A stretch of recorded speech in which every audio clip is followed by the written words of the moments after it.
Well, everybody, welcome back. Let's get right into it.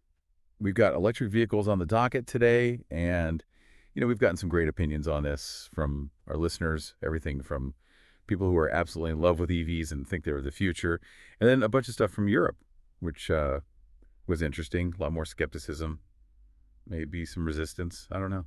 Yeah, I think it's really fascinating how electric vehicles are maybe forcing people to sort of confront how they view their cars. Are they purely about getting from A to B? Are they a status symbol, or are they really going to be a key part of a green future? I like that. Yeah. So let's look at some of these different viewpoints, right? Yeah. We had one listener, Calpurnia, who is firmly in the EV camp. They think they're superior and incredibly reliable. Yeah, and they're not just they back that up with some numbers, talking about the cost savings. They say that they spend like 2 euros per 100 kilometers compared to like 9 euros with their old gas guzzler, and they say there's almost no maintenance, aside from swapping out the cabin air filter every once in a while. Yeah, exactly right. And I love that they're thinking ahead to the future too, where EVs could actually be part of the energy grid, selling power back during peak hours. Thought that was cool. But they also kind of threw a little shade at the over 40 crowd, saying they're clinging to combustion engines and stuck in the past, pining for the roar of the engine and the smell of gasoline.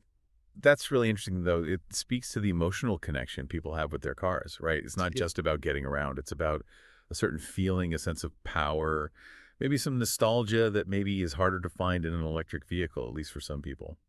I think you're right. And Calpurnia contrasted that with, younger generations who they say are just more, environmentally conscious and just see a car as a way to get around. Yeah. They don't have that attachment to the sound of the engine. But before we buy into this narrative that, young people equal electric, let's look at what the European research had to say. All right, so the Autoscout 24 survey kind of paints a different picture.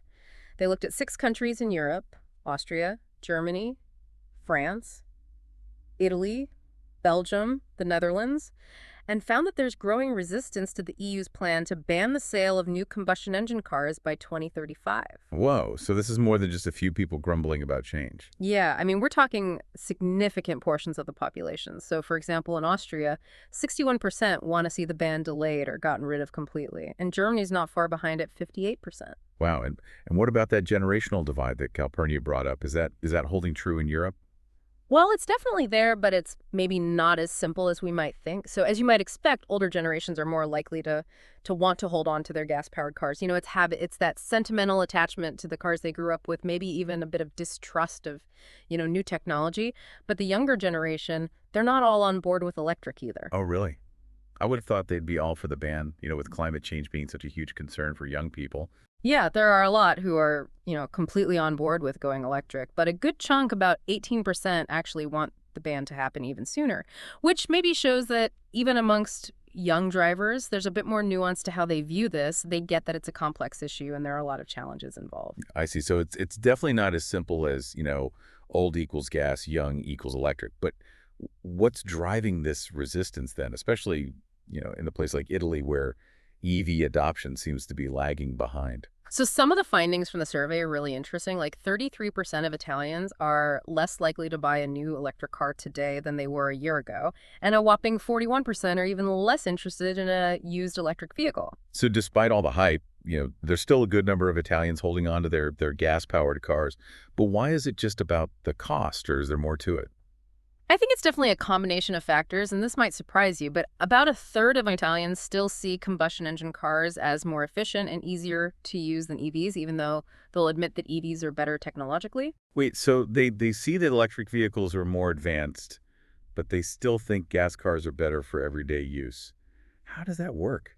It is kind of strange, right? And get this, 23% of Italians think electric cars actually have a bigger carbon footprint than gas cars, which is interesting because it probably shows that there's some misinformation out there about, the whole life cycle of an electric car, from the battery production to how the electricity is made. That's a huge hurdle to overcome, right? If people think that EVs are actually worse for the environment than a gas car. Yeah, absolutely. But I Wow. mean, we can't forget about the elephant in the room, right? The costs. You're right. Electric vehicles are still generally pricier than a comparable combustion engine car. Yeah. And that's a big barrier for a lot of people. And the survey backs that up. 44% of Italians are even less willing to pay more for an electric car today than they were a year ago, while only 16% are okay with that higher price tag. Yeah, it's a tough sell, especially because You've got all these extra costs that come with the EV, like installing a charger at home.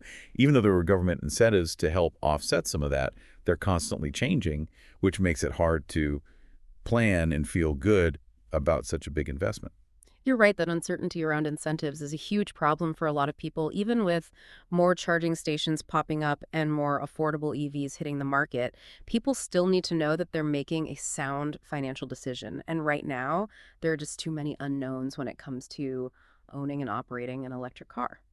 So it seems like there's this clash happening right between the promise of a cleaner future with EVs and then the reality of, ingrained habits, concerns about the cost, and even a lack of good information about the environmental impact.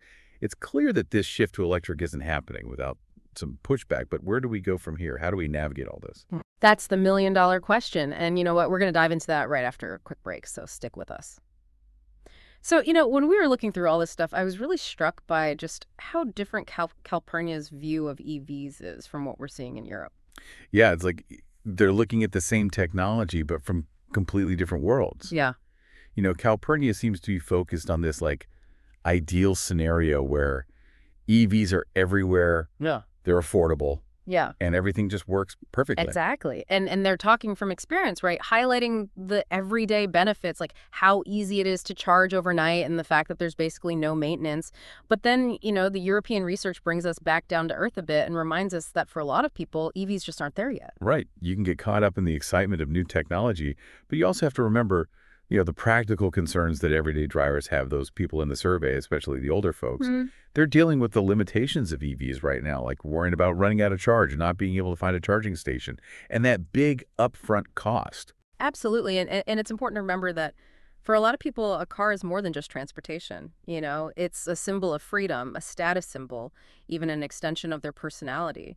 So it's not always easy to just let go of that emotional connection and embrace something that still feels new and maybe even a little scary. That's a great point. We talk a lot about the environmental benefits of EVs, but we can't forget about the psychological and cultural stuff, too. It's not just about throwing facts and figures at people. It's about understanding where they're coming from and addressing their concerns. Exactly. You have to meet people where they are. If someone really believes that combustion engines are more efficient and easier to use, just telling them they're wrong isn't going to change their mind. You have to address those misconceptions with, clear information. And we have to be honest about the challenges, too, like the higher cost of EVs and the need for more charging stations, especially in those more rural areas. Right. And we need to find solutions that make EVs accessible to everyone, not just the early adopters who can afford the latest and greatest. Yeah. And maybe we should be talking about more than just electric cars. Are they the only answer? What about things like investing in public transportation, encouraging people to bike, or even looking at alternative fuels like synthetic fuels? I'm glad you brought that up. We need to think about transportation holistically, not just focus on one solution. What works in a big city might not work in a small town. We have to consider all the options and find solutions that fit different needs. And we can't forget about the potential downsides of going all in on EVs, right? What about the environmental impact of mining the materials for batteries and the ethical concerns around labor practices in some parts of the supply chain? These are complex issues that we can't ignore. Absolutely. A truly sustainable transportation system has to consider the big picture, the social, economic, and ethical parts. It's about creating a system that's fair for everyone, not just about reducing emissions no matter the cost. So it's not just about jumping on the EV bandwagon, but having a real conversation about the future of transportation, looking at all sides, addressing the challenges, and exploring all the options. Exactly. We need to move past the hype and the arguments and have a real dialogue that includes everyone and leads to solutions that work for everyone. Which brings us to the big question. What does the future of transportation actually look like? Yeah. Is it all about EVs, or are there other contenders? We're going to explore that in our final segment. Yeah. Okay, so we're back, and, we spent a lot of time talking about the challenges of EVs, but let's, shift gears a bit and talk about all the really cool innovations that are happening in this space. I mean, the technology is moving so fast, right? We're seeing huge breakthroughs in battery tech charging infrastructure. Yeah. Even the way the cars themselves are designed. It's crazy to think how far we've come in just a few years. Seriously, like a few years ago, the idea of an electric car that could go 400 miles on a single charge seemed impossible, and now it's becoming pretty normal, right? And with all the big companies like Tesla and Volkswagen, even the traditional car makers like Ford, pouring billions into developing EVs, it's only going to get faster. And it's not just the cars themselves, right? We're seeing this whole ecosystem growing up around electric mobility, like smart charging networks that know when to charge your car to save you money, and even that vehicle-to-grid stuff where your car can actually become like a mini power plant. That's what I think is so cool about this. Imagine a future where your electric car isn't just getting you to work, but it's also helping to keep the lights on. Maybe you could even sell some of that power back to the grid and make some money. That's pretty wild. Yeah. All right, so we've talked about the advancements in EVs, but what about those other solutions we mentioned before, the ones that aren't just about swapping out a gas engine for an electric motor? Well, one thing that's getting a lot of attention lately is synthetic fuels.